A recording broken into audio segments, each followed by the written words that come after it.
Bonjour et bienvenue dans cette leçon numéro 7. Alors dans la leçon numéro 6, je t'ai un peu parlé du présent de l'indicatif. Eh bien dans cette leçon, nous allons voir le présent de l'indicatif d'une manière beaucoup plus complète. Allez, surtout n'oublie pas d'activer les sous-titres dans ta langue ou en français, si tu peux me comprendre avec des sous-titres en français. Et on commence.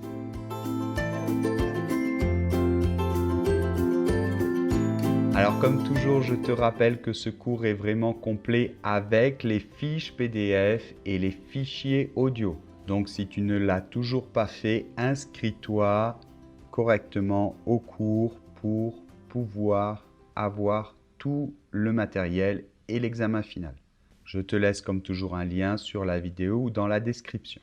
Donc aujourd'hui, on attaque le présent de l'indicatif. Le présent de l'indicatif est le temps verbal largement le plus utilisé en français.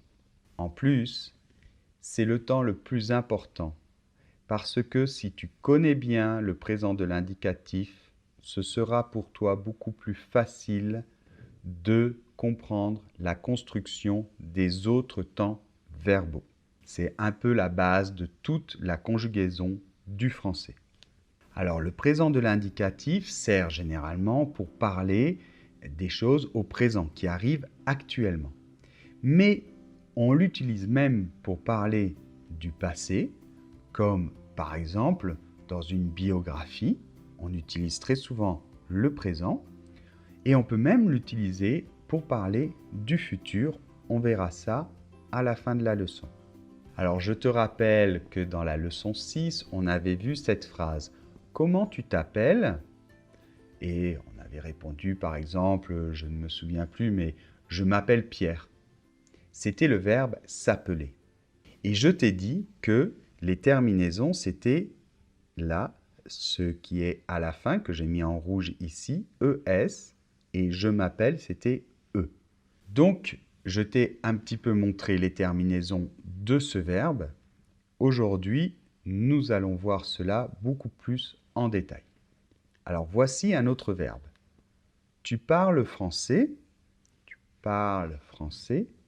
Et on peut répondre, oui, je parle un peu français. C'est le verbe parler. Donc, c'est le verbe qui va nous servir de modèle ici.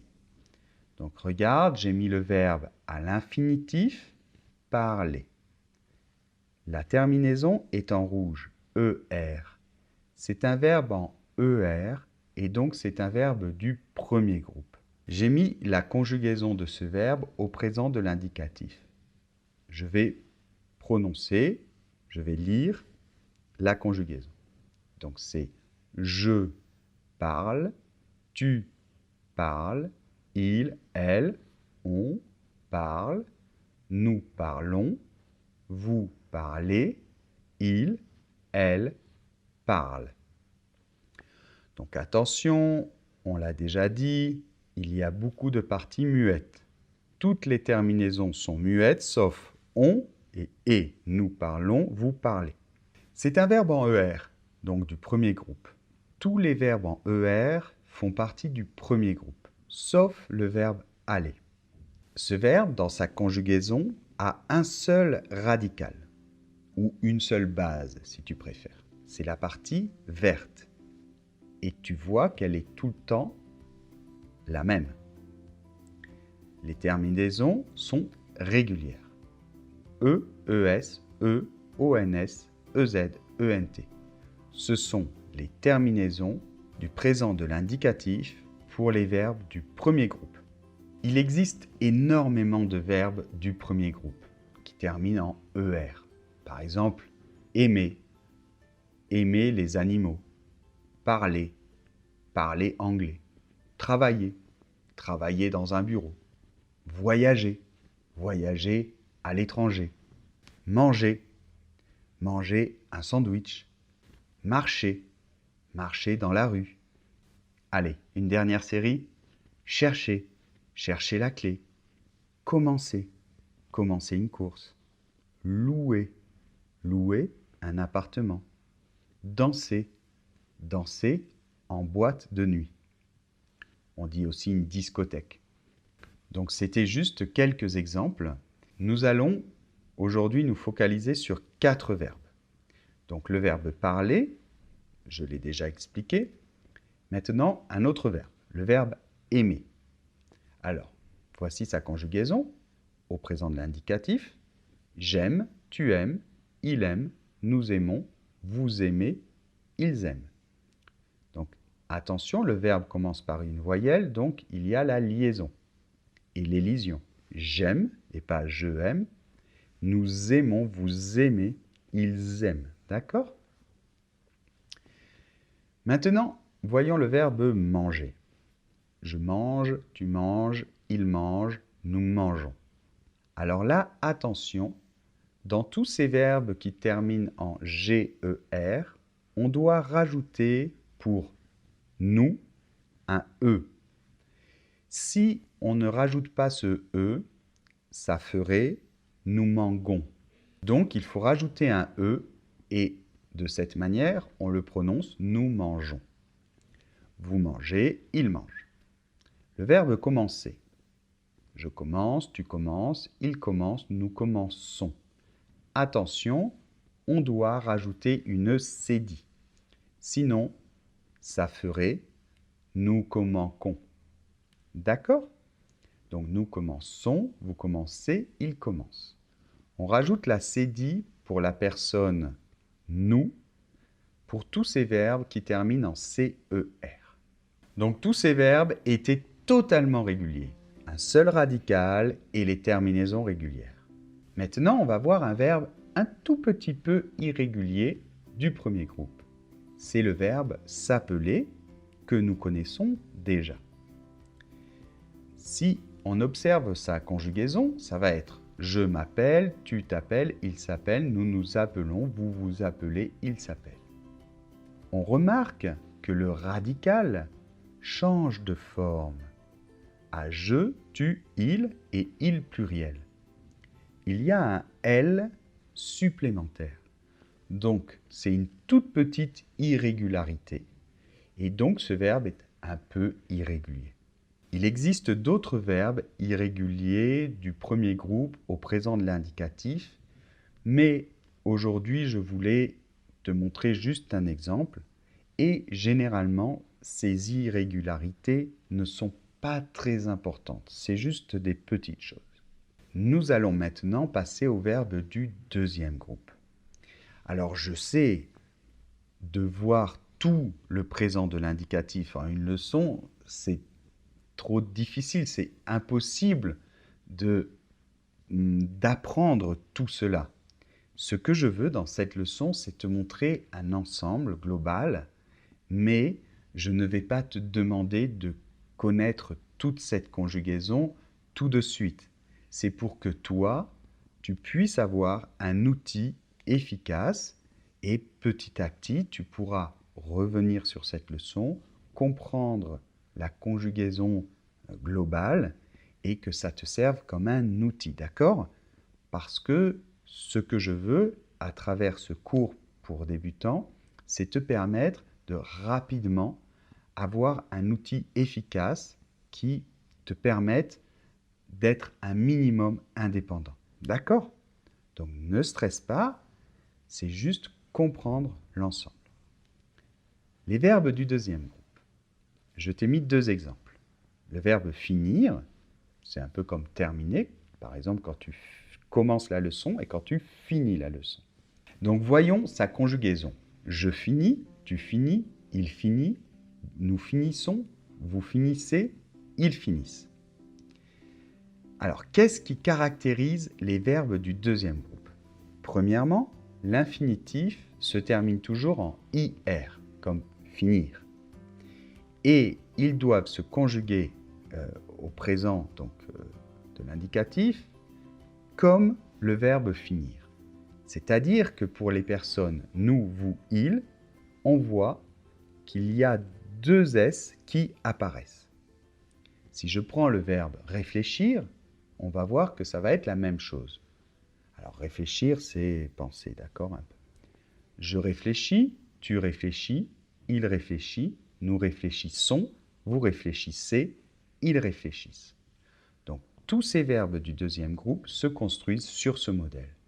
C'est un groupe qui n'est pas énorme. C'est le plus petit groupe parmi le premier, deuxième et troisième groupe. Donc on voit qu'ils ont deux bases ou deux radicaux. Une chose très très importante que tu as dû remarquer dans la conjugaison de ces verbes du deuxième groupe, c'est que les terminaisons sont différentes. Maintenant, les terminaisons, en rouge ici, c'est S, S, T, O, N, S, E, Z, E, N, T. Donc en fait, ce sont aussi les terminaisons pour les verbes du troisième groupe. Donc les verbes du premier groupe ont certaines terminaisons et les verbes du deuxième et troisième groupe ont d'autres terminaisons. Et ça, c'est très important. Finalement, il existe aussi des verbes du troisième groupe. Alors ceux-là, ils sont importants parce que même s'ils sont moins nombreux que les verbes du premier groupe, ce sont des verbes fondamentaux. Ils sont souvent beaucoup plus irréguliers parce que comme ils sont fondamentaux, ils ont été très utilisés dans la langue et du coup, ils se sont déformés. Alors je t'ai écrit ici quelques exemples. Évidemment, je ne peux pas te mettre tous les verbes. Alors ce sont des exemples, en fait, c'est pour te montrer qu'il y a différentes infinitifs possibles, terminaisons de l'infinitif. Donc par exemple, le verbe partir qui va se terminer en IR, comme les verbes du deuxième groupe, mais la conjugaison est différente que les verbes du deuxième groupe. Le verbe boire qui se termine en OIRE, le verbe prendre quelque chose qui se termine en DRE, le verbe mettre quelque chose, mettre un vêtement, qui se termine en TRE, et puis 4 verbes très irréguliers fondamentaux, faire, avoir, être et aller. Alors dans ce troisième groupe, comme je l'ai dit, souvent les verbes sont plus irréguliers. Les terminaisons sont les mêmes que pour le deuxième groupe, S, S, T, O, N, S, E, Z, E, N, T. Mais on voit que pour les verbes faire, avoir, être et aller, même les terminaisons sont irrégulières. Alors je le redis encore une fois, il ne s'agit pas d'apprendre tout d'un coup tous ces verbes, mais petit à petit de s'habituer. De toute manière, dans la fiche PDF, je vais te mettre des exercices et tu essaieras petit à petit de conjuguer ces verbes. Tu auras aussi des fichiers audio dans lesquels tu pourras entendre la prononciation de ces verbes du troisième groupe. Je ne vais pas les lire tous maintenant car ça va prolonger de manière inutile cette vidéo. Finalement, nous allons terminer avec un petit texte très simple dans lequel tu vas retrouver les verbes qu'on a vus, pas tous, mais un certain nombre, des verbes qu'on a vus au présent de l'indicatif. Je vais le lire et tu pourras le répéter après. Bonjour, je m'appelle Thibaut et j'ai 25 ans. Je suis étudiant. Je fais des études d'ingénieur et je finis mes études cette année. J'aime voyager. Je voyage souvent en France et je parle bien français. Mais cet été, je pars aux États-Unis. Bien, donc comme je l'ai lu, tu as dû avoir la traduction et tu peux essayer de répéter ce texte. De toute manière, tu l'auras dans ton fichier audio. Donc une dernière chose, tu vois que dans la dernière phrase, mais cet été je pars aux États-Unis, on utilise ici le présent pour parler de quelque chose qui est dans le futur. Donc ça, c'est une façon plus dynamique de parler du futur et on utilise cela très souvent. Donc tu vois que le présent, vraiment, est fondamental. On peut parler du présent, on peut même parler dans le passé des fois, et même dans le futur, tu as un exemple ici.